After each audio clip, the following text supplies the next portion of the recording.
ডেমোক্রেসির আলাদা ডেফিনেশন মমতা বন্দ্যোপাধ্যায় বানিয়েছেন, গণতন্ত্রের আলাদা ডেফিনেশন, তার ওটাই উনি বোঝেন। সংবিধানে যে গণতন্ত্র বলা আছে ওটা তো মমতা বন্দ্যোপাধ্যায় বিশ্বাসও করেন না, তার তোয়াক্কাও করেন না।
আপনাকে আপনাকেও মানলো এই বুড়ো বয়সে?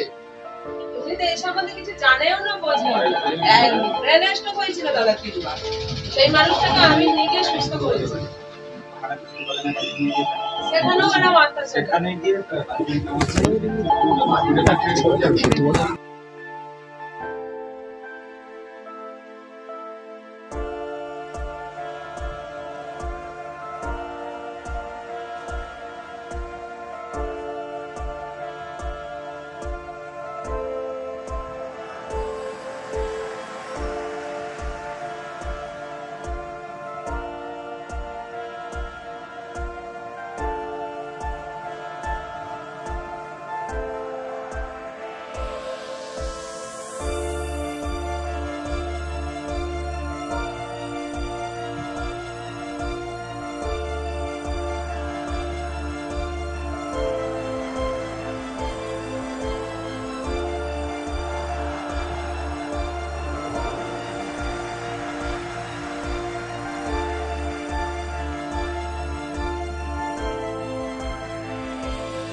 সেই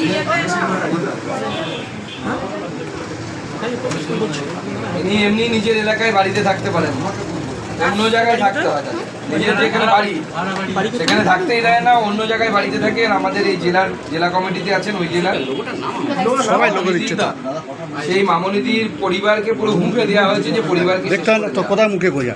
আমি জানি না মাননীয় মুখ্যমন্ত্রী দেখতে পান কিনা বা আপনাদের চ্যানেলগুলো দেখেন কিনা, নাকি ওনার কাছে পৌঁছয় কিনা। একজন মহিলা মুখ্যমন্ত্রী হয়ে তার আমলে তিনি নাকি মা মাটি মানুষের সরকার নাকি চালান, সেখানে একজন মায়ের অবস্থা কি দেখতে পাচ্ছে? মুখ্যমন্ত্রী একবার বলে দিন না প্রেস কনফারেন্স করে যে বিজেপি করা অপরাধ। আপনি আহ্বান জানাবেন মুখ্যমন্ত্রীকে এসে দেখার জন্য? অবশ্যই অবশ্যই, আমি মাননীয় মুখ্যমন্ত্রীকে আহ্বান জানাচ্ছি, আসুন, প্রয়োজনে আপনার সাথে আমি আসবো, এসে একবার দেখে যান যে আপনার গুন্ডা বাহিনী, আপনার হারমান বাহিনী, আপনার শওকত মোল্লা বাহিনী আপনার মায়েদের সাথে কি করছে। শওকত মোল্লা যোগ আছে?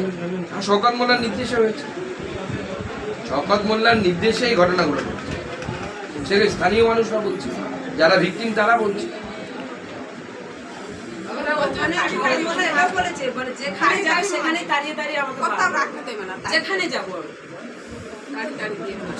কবে ঘটলো ঘটনাটা? আপনাকে এসে মারধর করেছে?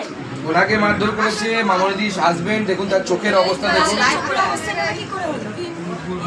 গুন্ডা বাহিনী, তৃণমূলের গুন্ডা বাহিনী এসে মারধর করেছে, গলায় পাথরে দিয়েছিল।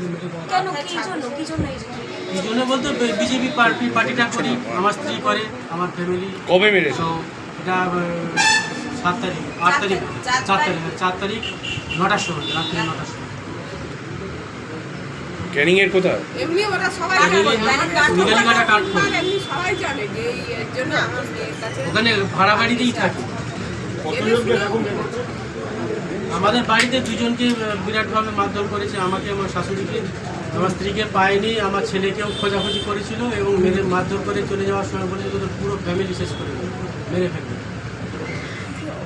আপনি একজনকে মানে হাসপাতালে পাঠানোর কথাও বললেন, আর কি কথা হলো আপনার সঙ্গে? দেখুন, আমাদের জয়নগর সাংগঠনিক জেলার সে কাউন্টিং এজেন্ট ছিল। কাউন্টিং হলের মধ্যে তাকে তার সাথে পোলিং এজেন্ট ছিল, সেই পোলিং এজেন্টকে মারধর করা হয় এবং এখন তার এমন স্থিতি, মাথা এবং মেরুদণ্ড, বিশেষ করে সার্ভাইকাল পজিশন, বিরাট চোট পেয়েছে এবং সে মাথাটা একটু সরাবে। আমরা চেষ্টা করছি তাকে কোনো একটি সরকারি মেডিকেল কলেজে ভর্তি করানো যায় যেন। গরিব পরিবার, খুব বেশি সামর্থ্য নেই, পার্টি যতটা পারবে আমরা সাহায্য করে তার চিকিৎসার ব্যবস্থা। এসপির সাথে কথা বলবেন সুকান্তদা? দেখুন, এসপির সাথে কথা বলে লাভ নেই। এসপিরা তো শওকত মোল্লার নির্দেশ অনুসারে চলে। শওকত মোল্লা উঠতে বসলে বসে, ওঠে, বসতে বললে বসে। এসপিদের তার বাইরে ক্ষমতা নেই। বিজেপি প্রতিনিধি দল কি এখানেও আসবেন? আমরা তাদের দুদিনের সময় পেয়েছি, দুদিনের মধ্যে যত বেশি সংখ্যক জায়গায় নিয়ে যাওয়া যায় আমরা তার ব্যবস্থা করব।